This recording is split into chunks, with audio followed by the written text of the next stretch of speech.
Peter Dinwiddie, as we said, going to be the EVP of basketball ops. Terrible hair. You really got to look at it. I saw it on LinkedIn. I saw it on LinkedIn. Poor guy. Just shave it off or something. I don't know what the answer is, but it's not that. Yeah, I have a great barber. I haven't seen Nafis in 8 months or whatever, but I love him to death, and I'm sure he would cut your hair, Peter, with a mask and outside. He looks like Crispin Glover. Yes. Oh my God. It's not a good look, man. Or who's the guy that was in? Who is the guy in Back to the Future? Is that Chris? No, that's not Crispin Glover. That's Crispin Glover. Okay, yeah, he looks like him. So he starts out as a ticket sales account exec in 2006. Then they make him the director of group sales for 2 years. Then he's group sales and group events until 2012, where he makes this fucking crazy leap from, and I don't want to, he goes from ticket sales and group events, hey, Scott, hey, to basketball operations. The leap that Scott O'Neil was never able to make. That no one ever gave him enough. See, the difference between Peter Dinwiddie, it seems, and Scott O'Neil is one of two things.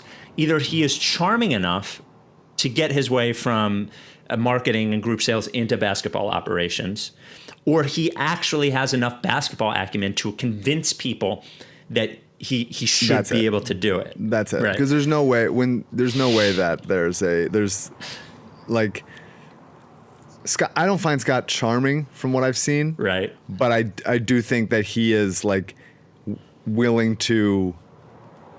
He has enough like conniving in him to make it come off that way and get what he wants. So he really just has to not have the basketball acumen and Dinwiddie must. Yeah. I mean, he at least must sound like it, So congratulations to Dinwiddie for doing what Scott O'Neil never could. And look, he did it in six years when he became VP of basketball ops.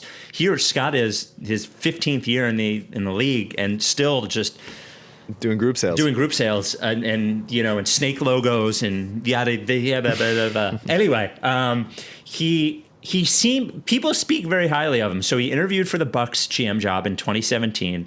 Some quotes courtesy of Derek Bodner at The Athletic, who found them from somebody else. He didn't get these quotes. Donnie Walsh was his like mentor. We'll get into mentors when we talk about Scott O'Neil's like paperback book with the bad art on it. Come on, stop teasing. All right, sorry. This is from Donnie Walsh. He definitely has what it would take to become a general manager. He may know things. He may know things, but he's not going to ever think he knows more than everyone else or that he's right all the time.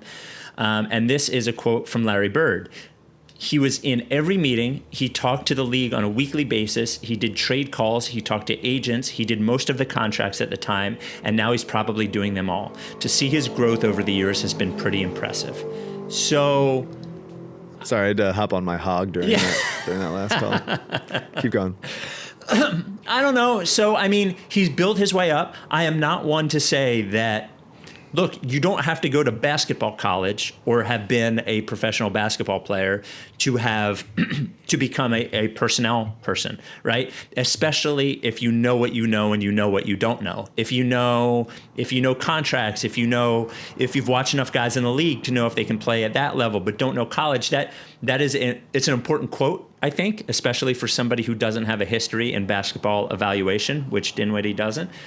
From the surface, it seems like a good hire for his number two, but I don't know anything more than that. I think we should definitely get Caitlin on to talk about it. But that was my impression.